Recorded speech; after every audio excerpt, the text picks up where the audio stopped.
I lock down on the rope and hold it. Whenever it does, it jerks my right arm. Pretty much tore everything of my right arm except for the skin loose.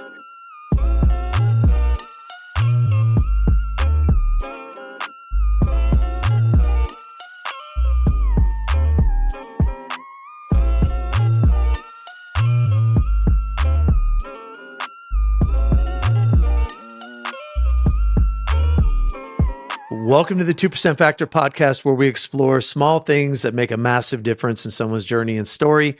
On today's episode, we have former professional rodeo world champion and owner of STS Ranchwear, Mr. Stran Smith. Welcome, Stran. Yes, thanks for having me, Dan. Yeah, it's good to have you. Yes, sir. Absolutely. We're looking forward to breaking down this story. So there's a lot to get into here, but one interesting thing is before Stran won, he was known as the best roper to never win a championship until he did. So there's a lot of 2% Factor moments in your story that I'm excited to get into. Sir. Yes, sir. Well, let's kind of back up and let's talk a little bit about, I mean, rodeo is in your blood, right? It's I want to talk a little bit about, your connection with rodeo. You're certainly family, friends. It's a part of your world, part of your life. Yes, it's been. I guess I've been riding a horse. My mother told me I've been riding a horse ever since I was 2 days old. So it's one of those things that I was born and raised on a ranch. My dad was a rancher and also was rodeoed professionally, and my granddad. So I'm a third, fourth generation cowboy, and that's kind of how I got my start in it. And we've got since me, and I've got a lot of nephews that are very successful in the rodeo business, and sisters and brother, and so it's a family affair for us. Yeah. Well, I like to refer to it as the royal family of rodeo. There's an incredible success amongst the group of you all. That's pretty fantastic. We have definitely been blessed in rodeo for sure. So let's go back. How did things start for you? Your professional career. How did that get going? And let's start there. I remember whenever, when I was little, and I always was thinking, I'm like, my mom, my dad both always, God's got a special plan for your life. Well, I thought that was special for me. That's what they told all their kids and their grandkids now. But always thought, the crazy thing about it is I was like, wonder what it is I'm going to do for a living. And I always thought, well, I hope I like it. So it was, for me, I didn't start roping until I was 16 years old. I was born and raised on the ranch. I knew how to ride. I knew how to rope. I knew all that. But I was more into football, basketball, baseball, anything that we kept score. I didn't care if it's dodgeball or if it was kickball.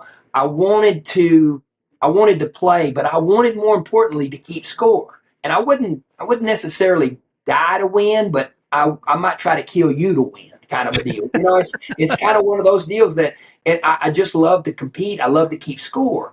And so that's kind of, I started roping whenever I was 16 and got serious about it. And from that point till I retired, I felt like that I was behind, because most kids start at an early age, 8, 10, 12 years old. They're already semi-professional.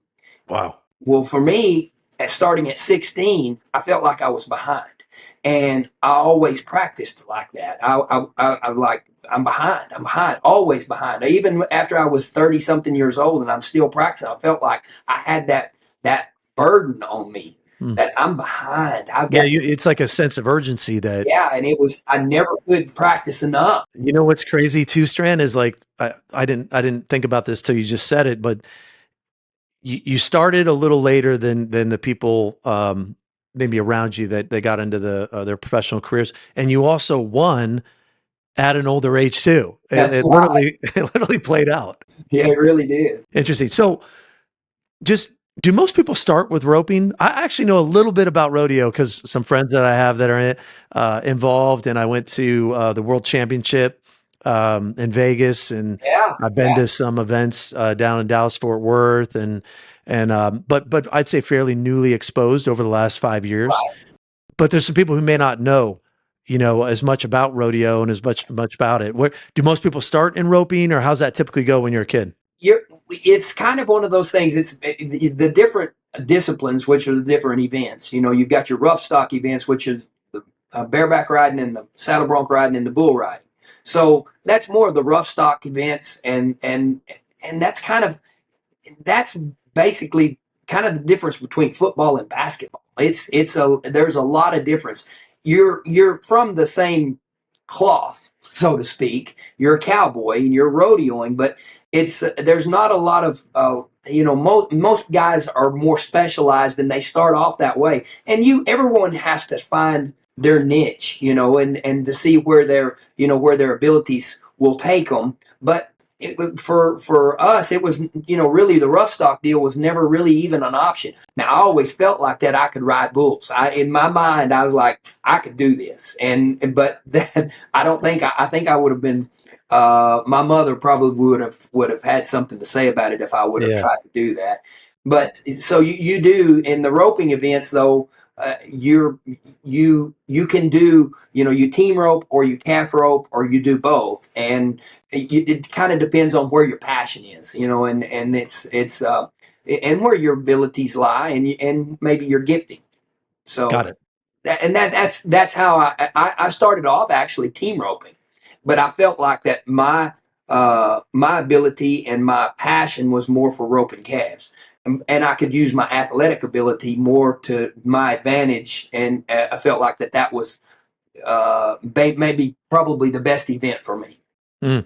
So what did the journey look like for you to win the championship? What did that path look like for you? And then I'm also curious on what were those micro decisions that you made along the way that did end up making a difference in whether you won or lost? Yeah, it was a long road, and it was a journey for me. And, the pain of the distance is the price of the journey, kind of a deal. It's one of those quotes that I just always at the forefront of my brain. Always, I had a lot of things that were maybe I call them spiritual markers. Some people probably call them setbacks, valley experiences. That's I feel like that. I, and my career was um, I had a lot of things that added up. You know what? My second year, I decided I was going to finish with college. I was going to graduate from college before I turned pro. I accomplished that. The next year after that, I was going to go pro, and I did. And I made the national finals, which is the Super Bowl of our sport, my first year to rodeo full time. So that's 1995. And I go to the national finals, first time there. And it's 10 go rounds, 10 days in a row. And in those 10 go rounds, I placed in 7 of those go rounds. So I Wow. had a great finals. Everything was great. And just like, okay, I'm on my way. Yeah. I've you know You're 25 you're you're off to a good start. You off to a found your great path. start. Let's Found go. my yeah. Yeah. Everything's the payoff. My plan is coming together for the way I wanted it to happen. I wanted to mature and get better and practice while I was in college and be ready when I hit the road. I could make an impact instantly, and it happened. 1996, the second year for me to, I'm in the top 15, which that's how many they take to the finals. I'm in the top 15, rodeoing with my best friend. We're just got the world by the tail. We're just living the dream, literally. Yeah. And he's in the top 15. I'm in the top 15. We're going from one rodeo to the other. It's in the middle of the summer run. Which is very that's just very common. You're driving an extremely large amount. You're going from one rodeo to the next. Like we were at Canby, Oregon that night. The next morning we're at Heppner, Oregon, which is about 300 miles, 350 miles away. We're going to have to drive all night to get there. No big deal. We're 25 years old. Yeah. We probably wasn't going to sleep anyway. Well, I get in the trailer to get some sleep. We have a living quarters trailer. He's in the front with a guy that we had from Australia that's driving us, paid with. So he's driving. Sean's in the front with him. We have a a collision that night with a drunk driver, Oh, and it took Sean's life.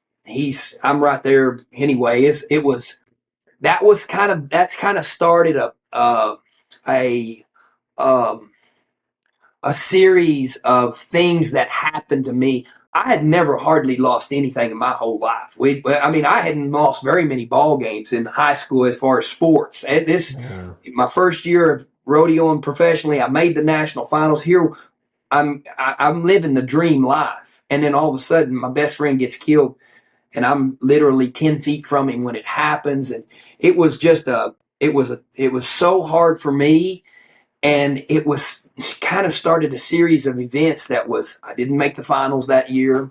I dropped out of the top 15. Um, I just it was I went through a truly went through a complete depression, Well, and I mean, it's understandable. I mean, God, it's I just can't it was imagine that phase in your life. We all know what that's like. You're with your closest buddy. You're taking this on together, and then that happens. yeah, And yeah, it was a tough time for me, and it was one of those things. That's one of those spiritual markers that it really I had to look back and and it tells us in Psalms 23, and for me, the Bible has always been part of my life. Uh, Not just something that somebody read to me or that I read, and I really tried to apply it to my life. hmm And it was in the 23rd Psalms, it tells us, yea, though I walk through the valley of the shadow of death, is one of those valleys that I wanted to run through. yeah, I couldn't run through it, and I wanted to curl up in a ball. I couldn't do that either. I had to run through. I mean, I had to walk through that valley because it tells us later on in the 23rd Psalm, goodness and mercy will follow. And so that was one of those things that was a spiritual marker that took you know months, even years, for me to get over and to actually be able to deal with it and be able to think of him and have a positive outlook on and remember the good times instead of just because I started back rodeoing right then with all the pressure in the world. Everybody's saying, "Oh, you got to go." I actually drove from Sonora, Texas, which was the where the funeral was, to Bremerton, Washington, without stopping. I hadn't well, slept in two well, this is days. funny. We hadn't talked about this. Yeah. That's where I'm from. Are you serious? Yeah, Really? Yeah. yeah. My dad was in the Navy, and he said he ended up going to the Navy base there at Subbase Bangor when I was 8 years old. Moved from Hawaii. Boy, that is funny. From the time of the wreck until I got to Bremerton, I had not went to sleep. And I was by myself, and I everybody was telling me, "Oh, you got to do it for Sean. You got to do it for his family. You got to do it. You got to win the world championship for him, and you got to you keep his legacy alive." That's a lot of pressure. And then everybody that when I got to the rodeo, everybody would come and tell me their Sean McMullen story. And Sean was everybody loved him. He was the most carefree, wonderful guy that there was. He never had a bad day, and everybody loved him. And they came and they would. I was their therapist, and they would come Sure. tell me their Sean story and about how bad they missed him, and days, weeks, months of this happening, day after day. I'm actually riding Sean's horse. That's that at the rodeo. Every time I looked around, there's Sean. Here he is, and he's gone. What got you through? What got you through such a tough time? It truly was. It is my family and my faith, and it was that I leaned on that one scripture. I got to Yeah. walk, and walk through the valley. And so it's that sometimes it's just take another step, take another breath, and that was, and it was a slow process. It you know, took a long time it took months, even years to get over that. So that's that was kind of the first step of a few things that happened, but let me be able to really lean in on my faith and God and being able to hand things over to Him, say, you know what, God, I can't handle this. I'm not as strong as I thought I was. And at the time I'm thinking I'm 25 years old, I'm bulletproof. Yeah. There's nobody that's better, stronger at handling something like this than me. I realized that I couldn't do that without Him in my life and without a true relationship with the Father and being able to lean in on what his word says about me, and it's not about just the here and now, and about it's more about eternal things, and be able to know that Sean was in heaven, and know that because of all the conversations we had had and all of the times that we had talked, and to be able to remember him and go, you know what, I wouldn't bring him back if I could, because I know he's in a better place now. And Yeah. when I got to that point, it was to where I was able to lay it down and go, okay, here it is, Lord, here it is. And I dealt with that for about 7 or 8 months. 1997 comes around, and it was, I met the love of my life. I went on one date with her, and I told my come home, and I told my parents, I said, I'm going to marry that girl. And I wouldn't even say the M word around anybody, because I was a single guy, and I was going to be single. And after the first date, I didn't tell her, but I told them. I said I'll marry her one of these days. And how long's it been? It's we dated for about 5 years, because I wanted her to for sure know what she was getting into Yeah. before. You got to give So her plenty of warning there. exactly, and then we were married in '01, so we've been married 22 years now. Oh, nice. So Congratulations. yes. Well, that's a big 2% factor moment there too, right? So Yeah. you move forward. So take us on the journey to the championship. You know, we had setbacks. I had at one point, with other things. I think I've had 9 surgeries. I've had knees operated on, shoulder tore up, and broke pelvis. Just Uh, in rodeo, all the different just different events. wear and tear. Yeah. And then I had a stroke when Jennifer was. After we'd been married for a couple of years.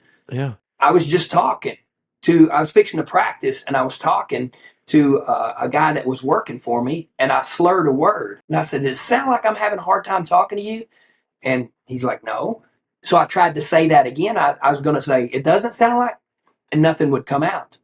I'm like, Wow. what's wrong? I couldn't, not, no noise. So we go to the hospital. Anyway, after about 2 or 3 days of testing, they figured out that I had a stroke. It had hit the speech part of my brain, and I'd lost my speech totally. That was the only thing that had happened, and there was no other motor skills lost. I was fortunate that that was it. You know, it could have hit any of the different places in your brain, and Sure. that's what it hit, was my speech part. Went on for weeks researching, what do we do? What is this? What's happened? What's our options here? Doctor sat down with one doctor across the desk, not an examination desk, but his office desk, and said, you can no longer rope. What lifestyle you live is over with. You can maybe live a long, happy life, but you will no longer be able to do what you do. At the time, I didn't care. I'm just like, I don't want to live. My little boy's, Jennifer's 4 months, 3 months pregnant at the time, and with our first son. So And I'm you like, weren't devastated by that. For you, it was, I'm gonna do it. I'm yeah, gonna go forward. Okay. I'm good. I'm good All with right. right where I'm at. The longer we researched it, the more we figured out that, you know what, that's not the best option, not just for your career, but just for your longevity of life. You'll have another stroke eventually, and it's usually the second one's usually the worst. And so I'm like, oh my goodness, what do we do? So we opted in for experimental heart surgery in New England, and we went in. I went in, had experimental heart surgery, and they put a device in my heart, closing off the 2 chambers of my heart. The doctor told me whenever I came to, he told me whenever I was in the recovery room, I'm feeling if they had to open me up, they Yeah. went up to my artery, and but if anything goes wrong, they open you up. He said, I'm feeling. He said, no, no, everything was textbook, and so I got my career back, and it seems like just days, which it wasn't. It was months. So that's just one more of the little things that was a Yeah. setback, and of knowing and being able to walk that deal out with where God was taking me, moving me, and and different parts of the a Bible that was really, as Jesus was talking to Lazarus, and he said, "This sickness won't end in death, but for the glory of my Father." And that was one of those words that, to me, I'm like, that's my word. That this is not going to end in death, but for the glory of the Father, and that was what I stood on, not just for Lazarus, but it was for me also. And that was just one of those things that is along the way to be able to see how that happened and how God moved and worked in my life and was always providing a way. It wasn't the easy way, but it was the way that I needed to go. And How did these challenges, setbacks, spiritual markers end up impacting your path to success? I think it just made me value what I was able to do and where God had me in my life and the influence that I had in maybe other people's lives.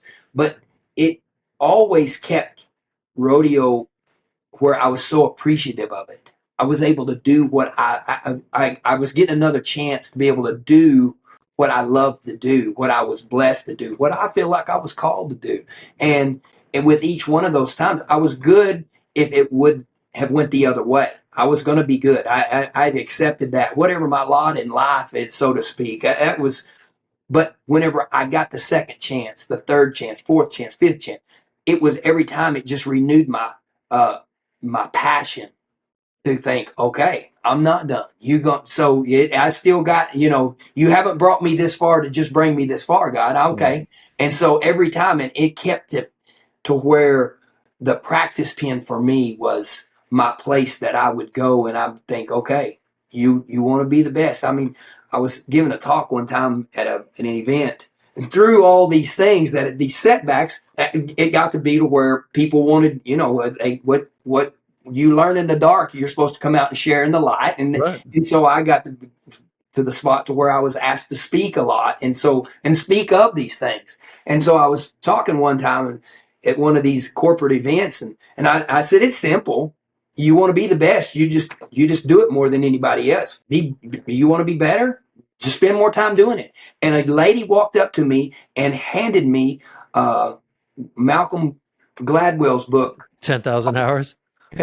Yeah. Outliers. Yeah, and Yeah. she said, have you ever read this book? And I said, no, I've never read this book. She's like, well, you could have fooled me because there's a lot of stuff that I'm like, I said, well, I don't know if this is very good or not for me because it's kind of like throwing gasoline on the fire. And so it was an eye opening experience for me, and revelation that I'm like, okay, maybe I'm not that crazy. No. Oh, you were on it. Yeah, you were on it. That's actually really cool that she did that.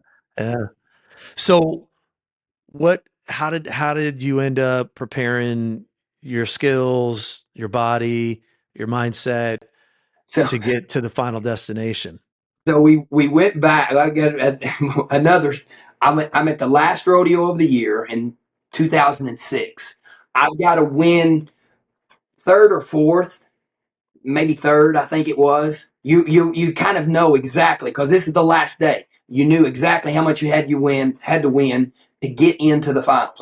I'm setting 16th in the standings. They take the top 15th. I might have been 17th. I don't know.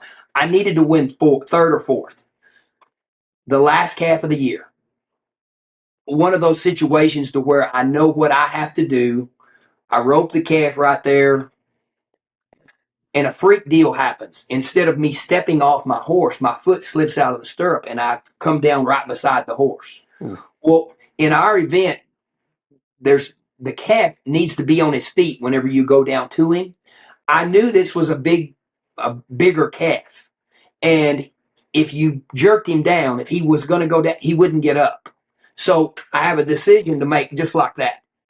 Hold my slack and turn the calf around, or let go of the slack and jerk him down, I'm probably not going to be fast enough to win third or fourth. I lock down on the rope and hold it. Whenever it does, it jerks my right arm, pretty much tore everything of my right arm except for the skin loose. I get down Whoa. to the calf, turn the calf around. I get down to the calf, and I can't. This arm is like my shoulders down here. Oh gosh. I'm still trying to go through the run because you got the adrenaline flowing. It's Yeah. 8 seconds. Everybody, well, I can hold my breath for 8 seconds, right? So I'm still trying to go through the run, but my arm won't work. I do get him tied down. It ends up because my arm wouldn't work. I'm about 11 or 12 seconds, which is too long. I get back on my horse, and everything is just hot, numb, just numb. And the realization, I'm like, I don't know what's wrong, but something's terribly wrong. I just ride out of the arena, ride out the back, and I'm riding to the trailer. And the um, the sports medicine people can tell there's something wrong, something's happened bad, and they're coming up to me, and I'm just riding, and I'm kind of in shock actually, realizing everything's hit at once, and I don't even say that. I just ride right by them. I just keep on riding. I don't even think I even acknowledged them, and go all the way out in this. It's a huge parking lot out. In a coliseum, so you're parked on the pavement, way out away from the. I just ride all the way out there. I get to the trailer, and I now by this time the pain is excruciating, and I just raised this arm up and I said, "Thank you, Lord." I said, "I know this is bad, and I know that you work in all things, and you're going to have to work in this because I know this is bad, and there is no way that unless you show up and do something about this, I'll never be able to rope again." And I said, "And for that, I'm thanking you right now because I can't hardly wait to see how this all turns out."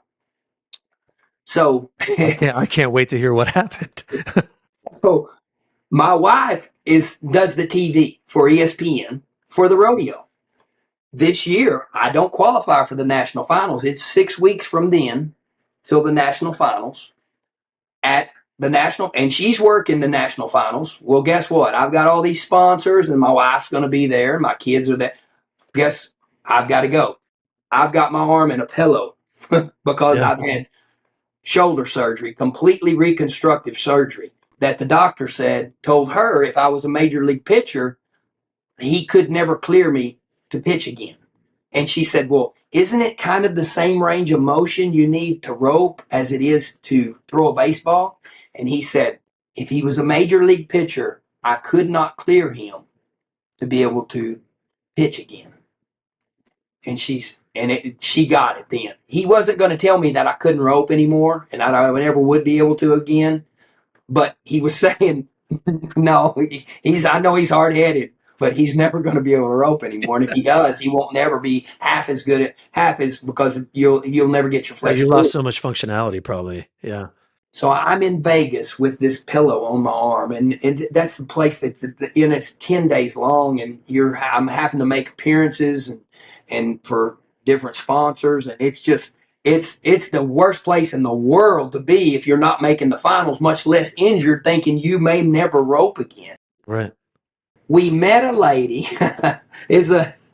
that introduced me to her trainer, which is an untouchable. At the time, he was training Denzel Washington, he was training Alex Rodriguez, he was training Lenny Kravitz. Wow. He was a complete untouchable for me.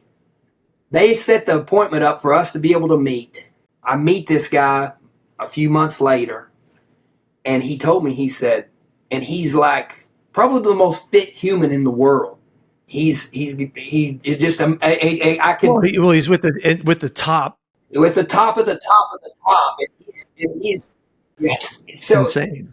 it's just amazing how it all was orchestrated, the steps to get me to that spot.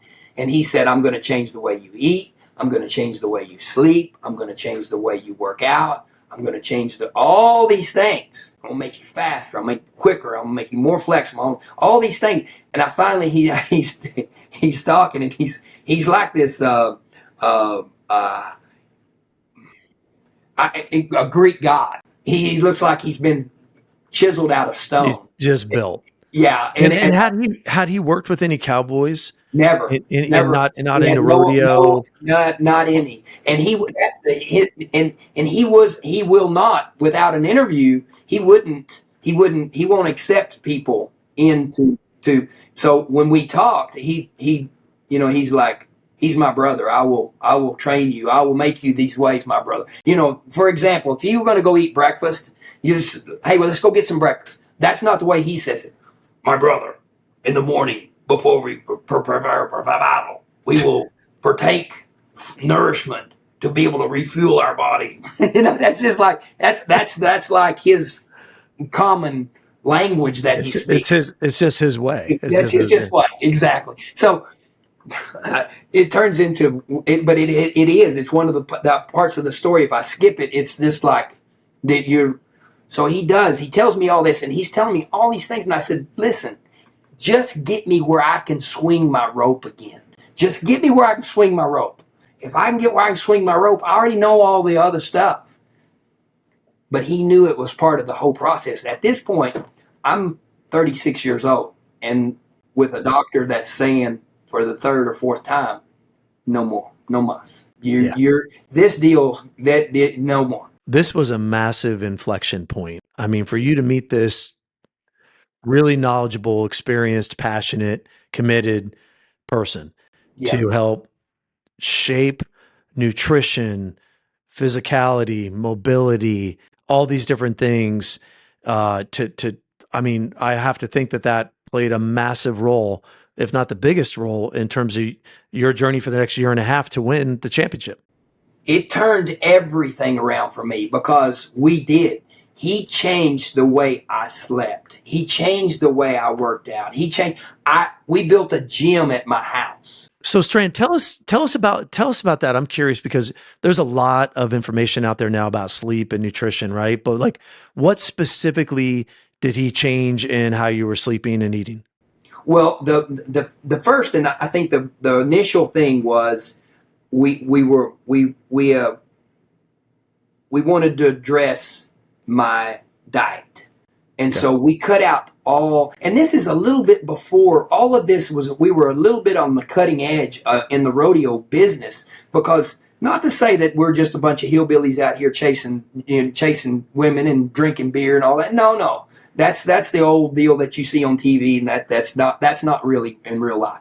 But I was one of the very first ones that was really we weren't just going to the gym doing curls for the girls. We were doing everything. Everything started core, quick twitch, everything Yeah. along making muscles longevity. Everything was about Mobility, strength. Yeah. mobility, strength, stretching, everything, ligament, tendon stretching, lightweight, multiple reps. Lots of everything was core around, surrounded by core. I've got balance balls, I've got Bosu balls, we've got everything, body through space. Lots of using real what we call athletic moves. Mhm. We not a whole lot of heavy weights. We started instead for cardio for me because of my bad knees, because of my hips. We bike riding. So I was on the bike at least 4 times a week. I was in the so the importance of sleep. This was one of his. He said you need to buy a bus. You're going to have your family with you, but you want them right there. I need you all in the same. We were one of the first. I was one of the first rodeo guys that buy a bus. Now you pull up to a rodeo someplace and they've all got these big buses. Well, I was one of the first ones to buy a bus because he knew the importance of having my family with me, having Jennifer and the boys with me, and so and that just made it to where I could get better rest, and so when we started doing this, and then people would ask me, they're like, so completely cut all bad carbs. I ate sugar was absolutely, I had 0 grams of sugar, nothing white, no dairy, no white potatoes, no white bread, no bread period. So I cut everything out, and we learned we had box meals. So you're meal prepping, you're exercising differently. It's all intentional. Everything's so intentional. And someone asked me, they said, why are you doing all this? I said, I lost the world championship in 2005. This was before Dodd, before the surgery in the shoulder. I said, I lost the world championship by less than $1,500. I needed 3%. This is where me and you, the 2%. You're I told presenting. Hayden when we were talking about this, I Yeah. said, I did all of that for a 3% improvement. That's not what I told them. I'll sacrifice what I eat. I'll sacrifice the way I work out. I'll sacrifice my sleep. All these things for a 3% is all I'm after. Is 3% improvement is what I'm doing all this for. I love Strand. I love that because it's interesting. Some people I talk to when they're telling their story, they didn't know at that time it was 2-3%, right? Yeah. They this happened or this happened, and the story goes on. You very intentionally knew that there was this much difference between first and second place, and that is the case. Yeah. That is literally the case every corner you turn. The Yeah. difference between success and failure, first place and second place, the little things that you do that make all the difference in the world. And your story you just told of nutrition and commitment and sleep and all these little things. I had a guest last time, last episode, and she referred to it as the boring things. Yeah. And Mari said that, and I thought, God, that is just so on target, right? It's the boring things that you don't really want to talk about or people don't want to hear about. Right. Those are the things that make the difference. Yeah. Yeah. And I refer to that as the Tuesday afternoon in Childress, Texas, when the wind's blowing 40 miles an hour and it's 115 degrees. There's nobody playing Rocky music at those times. That's the Tuesday afternoon. Everybody's like, well, how did you get through those tough times? All those really the valley experience. Those are easy. I mean, it's not easy, but it's easy to learn. Hey, I've got nowhere but to come but up, and I've got to rely on my faith. But on Tuesday, when things are just okay, what are those days like for you? How are you on those days? Are you just as focused on those days and in the process of what I still got that stuff in the trunk. Is that moving you and motivating you on those days? Are you in love with the process on those days? I absolutely love to rope. I loved to rope. I still, but I don't, because that's not where I'm going anymore. I don't rope anymore. I still can, but I don't, because that's not where I'm going anymore. I train, and that for me is where I'm trying to now.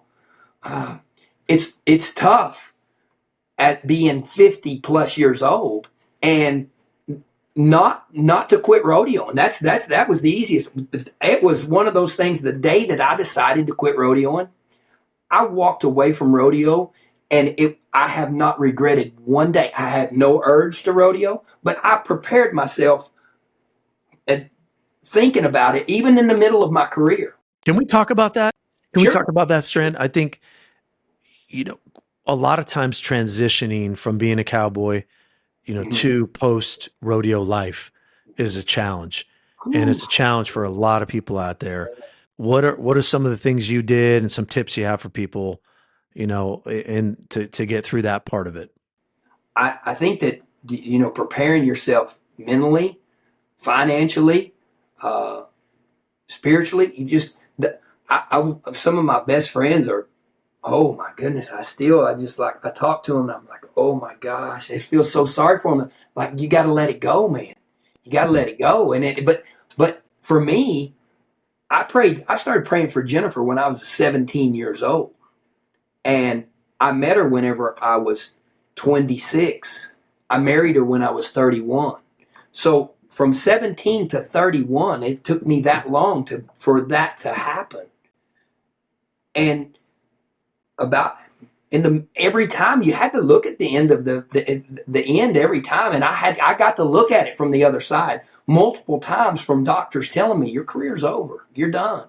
I got to look at it from that side, and I just constantly was just prayer about it and thinking about it, and counsel, and trying to seek some godly wisdom of, okay, so what does this look like?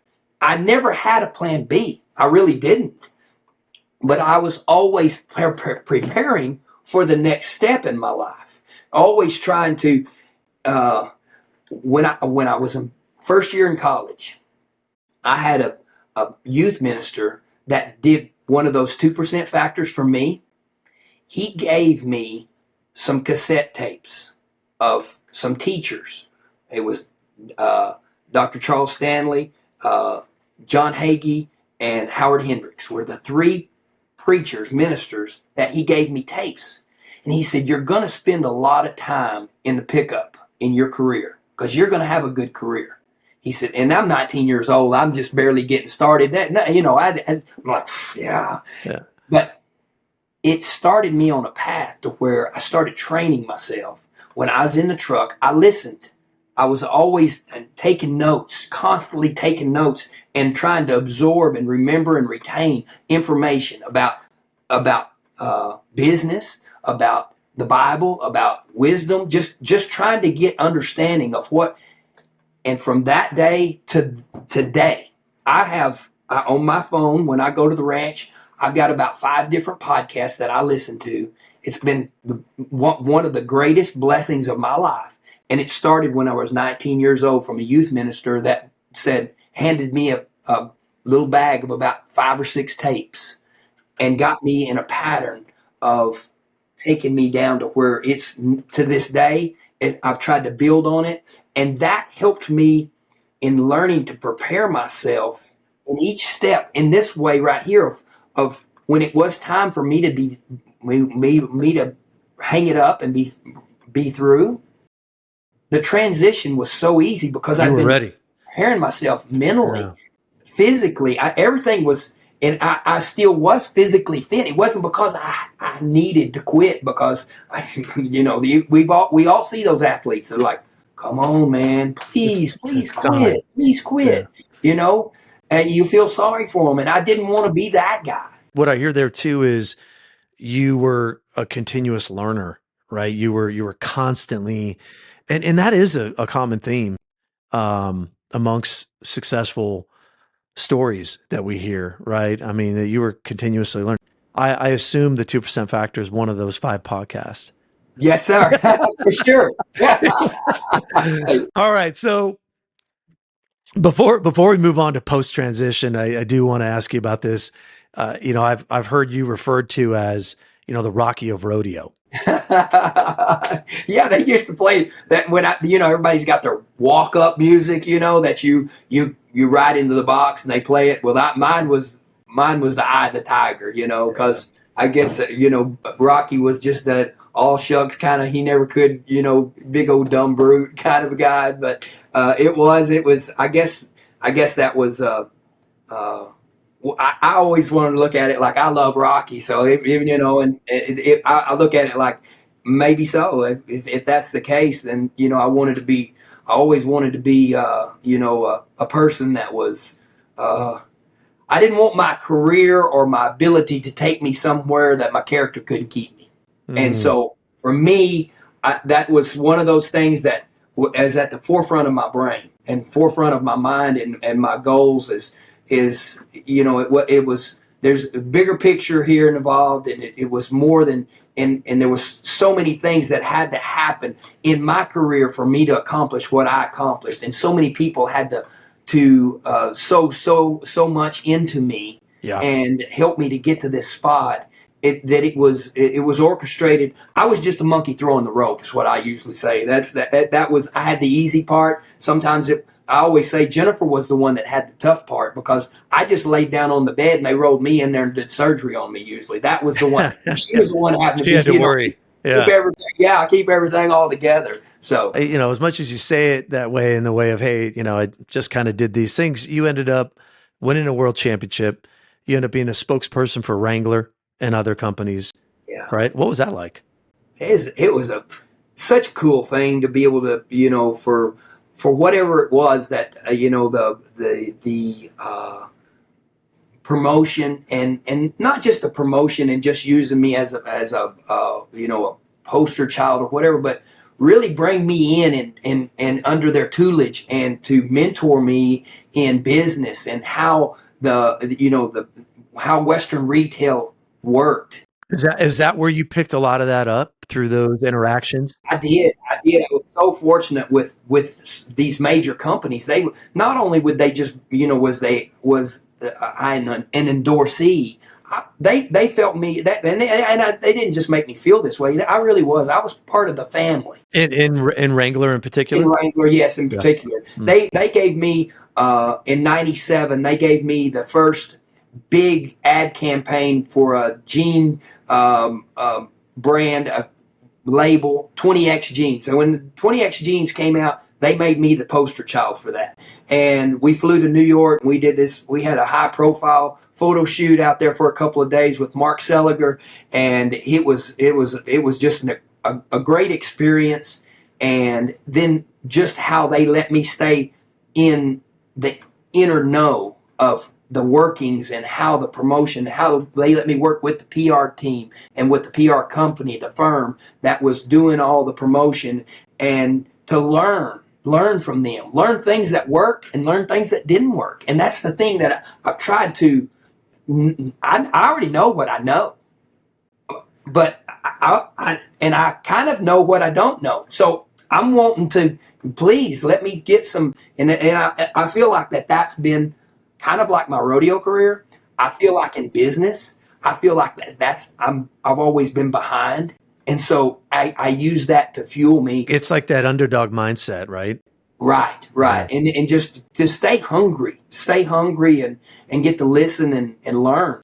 So tell us like how you transitioned into, now you own STS Ranchwear, right? Talk to us about how did you transition into, fashion, into clothing line? How did that all start? Just like with everything that has happened in my life, it all started with relationships. We with just for lack of better word, and not lack of better word because it was really this way, divine intervention of just the people that have been put in my path to be able to meet the VP at Carroll Original Wear, the Carroll companies, Chad Fairchild, and be able to link up with him and his passion for the Western industry, and to be able to see the importance of there not being a lifestyle brand out there that really was the real and that's where I was so fortunate, because not only am I a rodeo cowboy, but my roots are ranch cowboy, a real cowboy. Right. My granddad, my dad, my great granddad, my brother, all my family, real cowboys. That rodeo, yes, that's what I'm known for, but I'm really more of a ranch cowboy than I am rodeo cowboy. And so to be able to bring that to the forefront, use the influence that rodeo brought, but be able to show the importance of the Western legacy and heritage that I came from, and that has been passed on to me through these generations. That's where we felt like that there was a niche that was not out there, a real true blue lifestyle brand. And that's what we did. And through that, we started STS Ranchwear. And as we started with just a couple of jackets. It was an outerwear company. Okay. And Jennifer Kind of said, like canvas, heavier yeah, jacket. Yeah. yeah, their specialty was leather, so that's where we went with. They had been in the leather business for years, and so we started off with a leather jacket. Our first jacket was called the Rifleman. That's what the rodeo guys used to refer to me as, was the Rifleman. They said I looked like the old Rifleman, Chuck Connors, that was on the old TV show. So we called that first jacket the Rifleman. We still have it to this day. So Jennifer said when we started doing this, she said, I think I might, what do y'all think about me designing a few handbags? We're like, well, I don't know nothing about handbags. And Chad says, I don't know nothing about handbags. So she drew a few on a notebook, and we started on the handbag design. And now she's drawn over thousands of handbags, and her line of handbags is, I'm a little partial, I know, but I think she's one of the best handbag designers there is. And our business is, over half of our business now are handbags that she draws. And wow. her handbag line is unbelievable. There might be somewhere between 12 SKUs to 15, maybe 20 SKUs in each one of her lines, and she'll have anywhere from 5 to 7 that she'll bring out twice a year. So she's just, it's been amazing to be able to watch this. Right. Her transition from TV personality to mom to now handbag designer. And it's the coolest thing. It's like, wow, and how that worked for us and for her. And so it's been, now we're fixing to launch a couple of other new things that are just coming right now. We're just opened a concept store. We're in quite a few stores across the United States. You're in stores, but you are also opening a dedicated retail store? Yes, sir. We're going to do our first concept Where's store it going to be? right here in Childress, our hometown. Okay. All right. We have it's got a huge warehouse that we're going to have special events in that I'm going to call in a few favors from my name people, to be able to come and bring them in and get them to play and sing and have just it's not going to be a church and it's not going to be church services, but it's going to be, just more of something for my community right here. We can give back to our youth. Almost sounds like a celebration. So exactly, and that's exactly what it is. And along the way, we'll be able to have this concept store, and then along with this new brand that we're fixing to start. You're going to get to hear it first. This is the first. I haven't said this to anybody, so Okay. we're coming out with our own cologne line. So Really? it's and possibly going into a whole men's care line. That's a great idea, though. Since I'm letting this out of the bag, I'll tell you how it started. There is only 8. The way I understand it, there's only 8 master perfumers in the world. We cold called a guy from New York, one of the 8. He fell in love for whatever reason. He fell in love with the story, with me, with Jennifer. He said, he's semi-retired. He's an Italian from New York, Long Island, and he said, "You get up here. We're going to make you your cologne, your scent." So since that time till now, it's probably been a year. There hasn't been a week go by that I haven't talked to Vito. Vito Lanoci is his name. And so we're on the phone with him constantly. He's developed not 1, but 2 fragrances. We're getting ready to launch them this year before Christmas. And that's going to be the launch of our men's care line. But we're going to start with 2 fragrances. And 2 more are coming pretty quick after that. So I love this idea. When you think about, like I grew up with my dad wearing Brute. You kind of grow up with a scent. That I love the idea of a ranchwear cowboy, real earthy, concept that and also I think also in the men's skincare line and all these different areas that are growing like crazy. Men are starting to take care of themselves a little more nowadays. So yes, that's right. It seems like a good market. We'll get you some beard oil. Oh yeah, that's perfect. STS beard oil. There you go. That's it. I'm ready. Let's do it. Yeah. That's good. So what gave you? Congratulations on that. By the way. Thank you. I can't wait to see how that does. What are the biggest? You said handbags. Top source of revenue, if you will, a little more than 50%. What are the other top couple of items that, in terms of lines? Our outerwear is huge. We're more really known on the men's side as an outerwear company. Leather jackets, work real affordable, but something that you could wear out on the town. Something that Ralph Lauren would be proud to put in his line. Mm-hmm. But it's not going to be something that's we before we do anything. My title in our company is I'm the crash test dummy. So if we develop a new something, whatever that might be, a new SKU, we send it out here to the ranch. I wear it for 2 or 3 days, a week, month, whatever it is. If I can't tear it up, it goes in the line. If I tear it up, we scratch that one. We start over, back to the drawing board. But that's kind of how we test everything. Is we really do test it out here, and I guess I'm not going to say I'm accident prone, but I'm pretty hard on equipment. I will bend some stuff up from time to time because it's just I don't know anything but wide open, and I guess that serves well to test products with. I guess.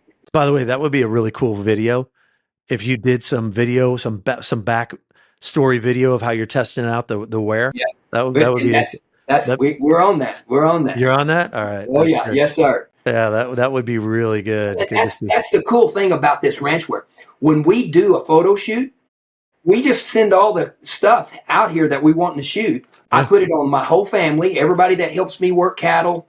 It's my family. Yeah. We put it on all our people, and we just go we just work. Yeah. So we don't stage anything. The photographers know how to stay out of the way, keep from getting run over and getting hurt. So, but that's how and that comes with our brand that's our mission statement. Be real, be true, be strong, be true to who you are. That's what we really are. It's not just something that's written on on the door, Yeah. that's really what we are. We really are cowboys, and we're really strong, and and be true to who you are.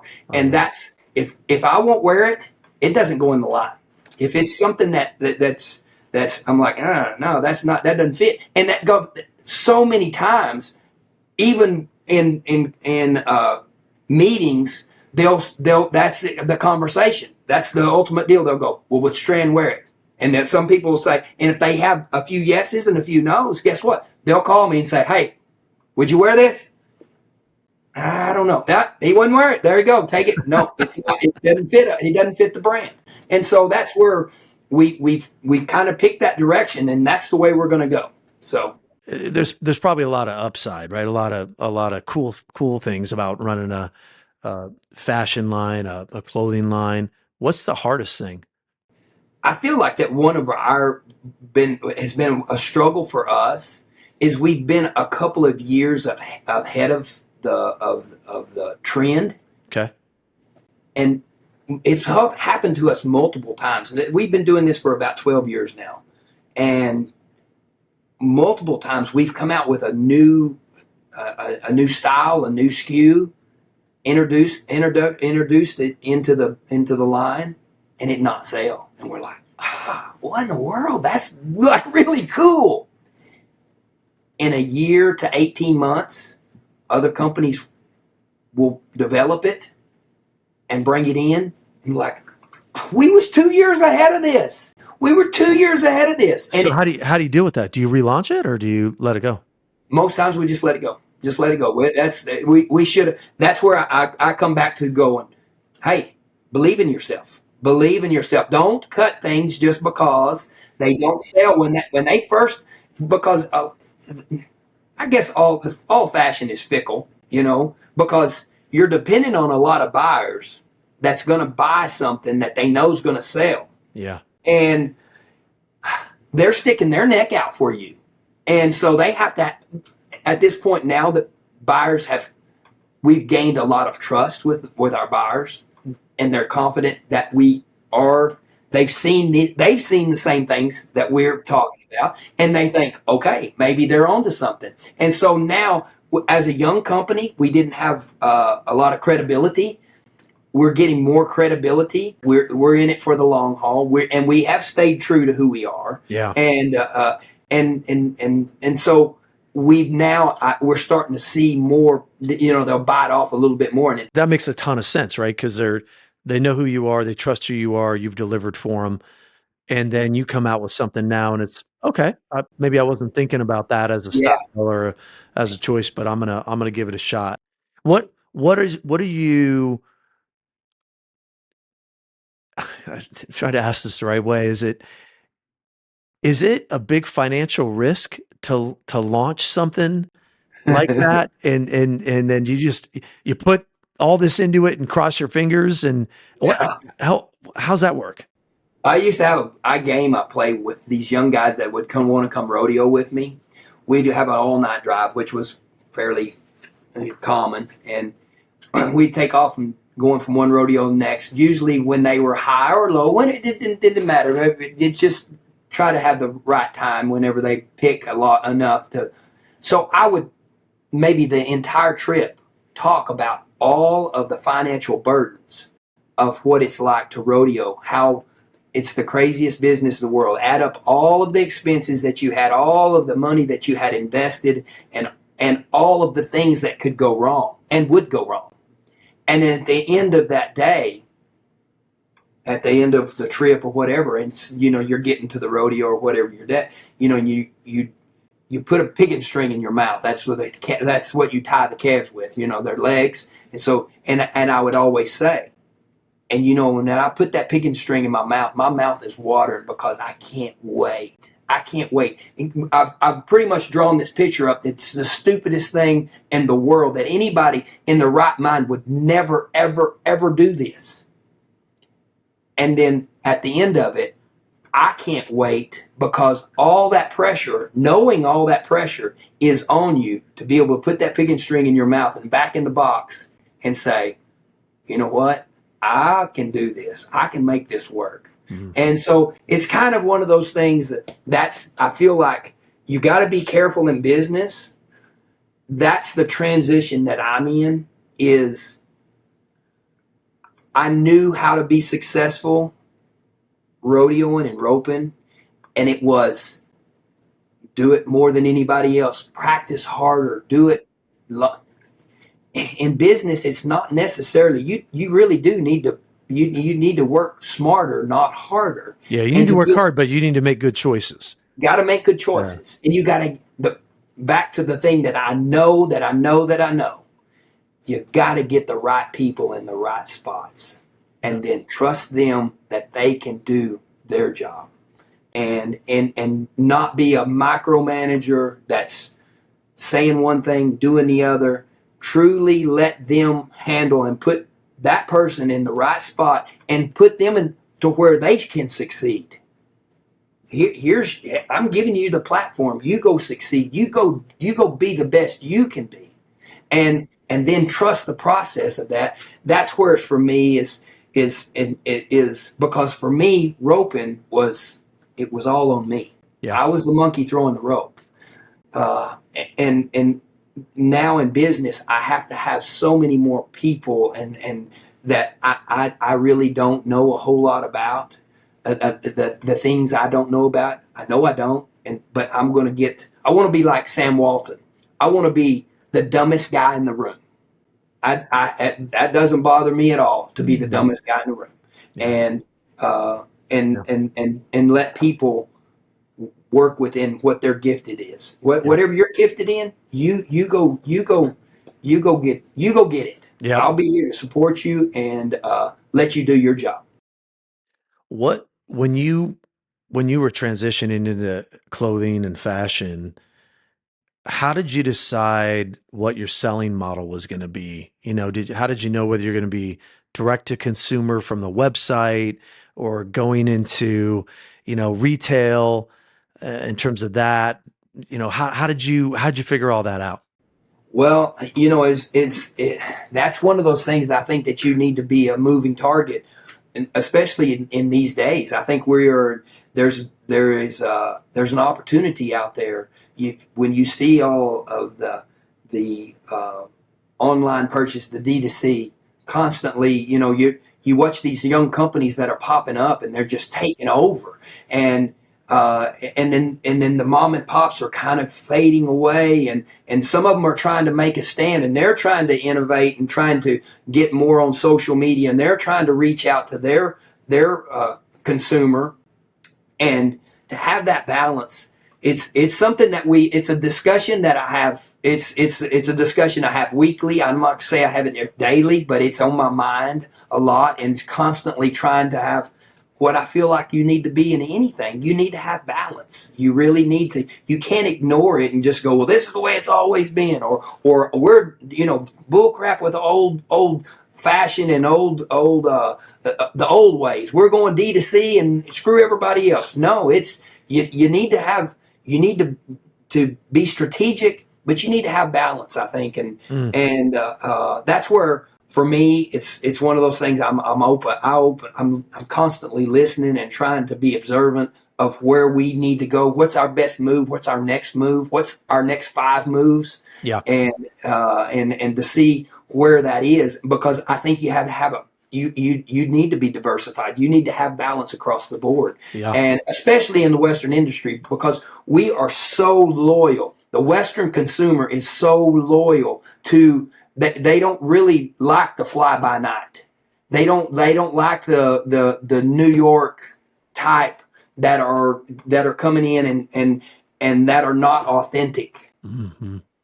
And I think what has served us so well is because we've tried to be so um, considerate of the Western consumer, we've been able to reach across the aisle. Now we're in mainstream. There's a lot of there's Jennifer has her handbags in a lot of mainstream stores Does now, she? boutiques that has nothing to do with Western, and we're starting to get some of our outerwear, our lighter outerwear, the t-shirts and ball caps and sweatshirts and stuff that guys are like wear to sporting events. They're nothing Western about it. And so I think by that, just the authenticity and the attention to really knowing who our target market was. And everybody wants to be a cowboy, I mean, that No. was it's cowboys are cool, and we've kind of rode the wave of uh, this new Netflix series deals of everybody wanting to be a cowboy, and hey, yeah, I think that's cool. You Yeah. bet. People are like, that's not the way cowboys really are. Well, then you show them how cowboys really are. Right. I'll show you how a real cowboy, what they're really supposed to say. No, they don't use that language. You're right, they don't. But I'll show you that. And so, but embrace it. And I think that's one of those things that I think for us has been, Almost like a cornerstone to your success. yeah, Yeah. it has been. Yeah. So STS for the future, fresh announcement here on fragrance. Anything else? What else is on the horizon in terms of your plans?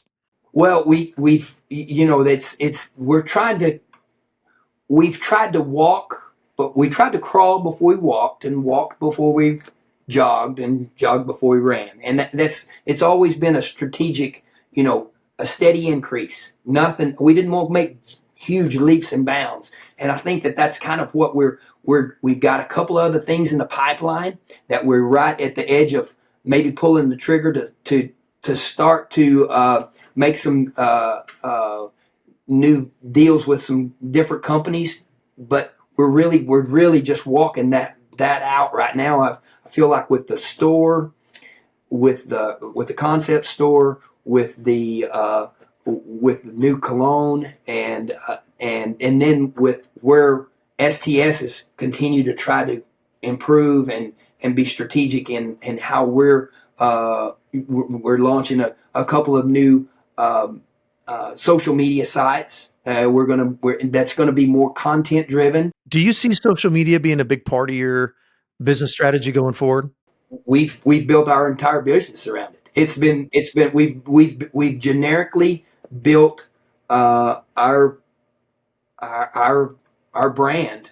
We've spent not hardly any marketing dollars whatsoever. We promoted a few Facebook ads early on. Other than that, we've never really spent any money on marketing at all. What's been number one for you? Instagram, Facebook, you know, TikTok, Snapchat. What's been the big pieces for you? I think Facebook has been our number one. I think that was more when for our core audience, they were more when we started. Of course, Facebook was for sure the number one platform, and then we transitioned over and started into Instagram. I get in trouble all the time because I'm not a social media guy. So I kept getting it from everybody in the company of our team of, you got to get on social media. You got to get on social media. So I'm like, okay, y'all don't have a Twitter. I'll start my own Twitter. So I started Twitter, and I learned how to tweet. So I was on Twitter all the time. And by the way, what's the new deal with? I don't know this. What's the new deal? It's not Twitter anymore. Is it No, X? no. Elon changed it to X. Okay, Yeah, so what do you now? What do? You X? apparently. I don't know. I But mean, I'm you with you. know. We're actually in the same boat. We had at our business, we had primarily not done a lot, and then we're now starting to do a lot more. It's happening. So for my boys, this is one of those deals. This is my. I don't have a lot of parenting advice, but I pick my battles with my boys. I've got a 19-year-old and I've got a 17-year-old. Both of them good boys. Both of them are just they're mine and they're little hellions, whatever. But well, the oldest one for sure is. The other one's a pretty good kid. Wait till he listens to this. He'll be like, "Thanks, Dad." For me to communicate with them, they're on Snapchat all the time. Back in Sure. this is 4 or 5 years ago, and I'm like, no Snapchat. Snapchat's from the devil, man. It goes away. It's. Well, I get thinking about this, and I'm like, I was talking it over with Jennifer. I said, I mean, they're missing out on conversations with their buddies because they have these groups, and they that's how they do. They if they were gonna go practice, they'd snap each other in this group, whatever. So like, I'm gonna Snapchat. I'm gonna start Snapchatting. So I start Snapchatting my boys. Well, as I do this, then it's real simple and it's easy, and I learned how to do it, right? So I'm Snapchatting, and it's just my little core group of my boys and their friends, their buddies. Sure. So I start Snapchatting out the ranch, because a lot of stuff that I do is not necessarily that you can put on social media. Sometimes there might be some controversial things that could possibly happen out there. Not to break any laws or anything like that. It's just sometimes there can be some stuff that gets bent up, or there's a chance that something could die. I mean, it's wild out there in the wild west, right? Not humans, no humans die. I mean, unless it be me. No animals harmed in the making of this podcast. So I'm Snapchatting back and forth with. Well, now it's like the high school boys. I'm fixing to let the cat out of the bag here. This is the second deal, so I might have to create a new Snapchat deal after this is over with, because that's where I put the personal things that can't really go on our big social media platforms, Yeah. because we might get in trouble. Look, you just created like this little insider's track. Like, what's Yeah, really going on? Only for 2%ers. Only for 2%ers. 2% factor listeners. You get extreme access to STS and Stran. Love it. Oh man, that is so good. Well, it's your story is one of the most interesting stories I've ever heard. I mean, it's a story of challenges, some tragedy. Mm-hmm. I love that you've turned those descriptions into what you call spiritual markers. Right.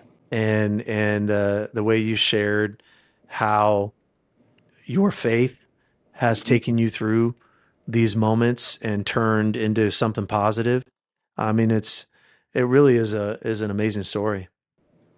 It's been a fun ride, I've enjoyed it. We've had a lot of fun, and we've been, uh, the great blessing of my life has been able to meet people like you, be able to have conversations with people that are really passionate about what they do, and where they're headed in life, and about life, and about people. And it's all about, if there's anything that I've really in my lifetime that has really probably been the most evident thing to me, if God is anything, he's relational. He wants to have a relationship with each and every one of us, not just like the omnipotent, omnipresent God that's up there and he's ready to strike you down or be Santa Claus or a genie, but a real Father that really wants to have a relationship with us, that we can wake up in the morning and say, hey, what's up, God? What do you think? I want to talk to God like me and you are talking.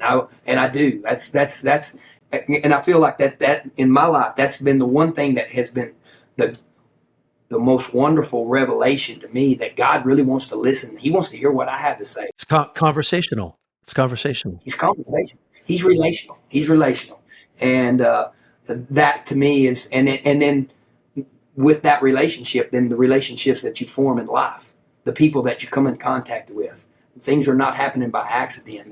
God's orchestrated each and every move that's going on in your life, and to be able to look at it and every day is a good day. You either win or you learn. That's you win or you learn. You never lose. So that way, and you're always looking and trying to see the good in things and see God move and work in your life. And that's been the coolest thing in my life.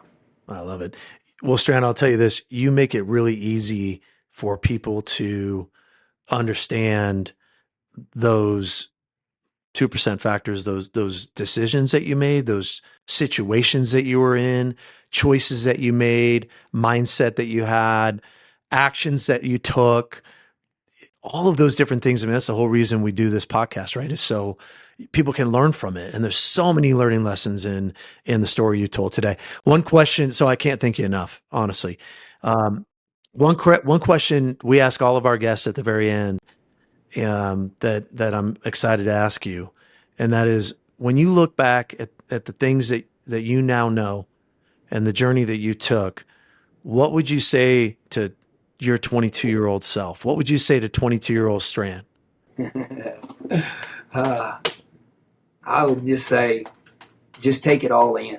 Take it all in, man. It's going to be, you're going to go through some good times. You're going to go through some bad times, but take it all in.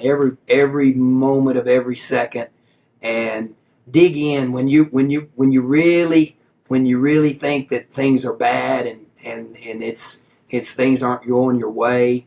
Really dig in and see where God's speaking and moving in you and what He's saying at that time, because those will be the things when you look back on your life. You'll look back at those times and you'll go, man, God really was carrying me right then. He really was. And they're not all going to, it's not all going to be sunshine and roses, but just take it all in. Take it all in, because the process of this ride that you're fixing to go on is unbelievable, man. Great advice. Thank you. Thank you. So, Strand, where can people find you? How can they look up your company, follow you, know what's going on? Yes. So we have STS Ranch on Twitter, Instagram, Twitter, Instagram, and Facebook. And then we have just the new sites that we just launched, the platforms, STS Ranchwear on Facebook and Instagram. And then my Twitter is Stran Smith. I guess it's just Stran Smith.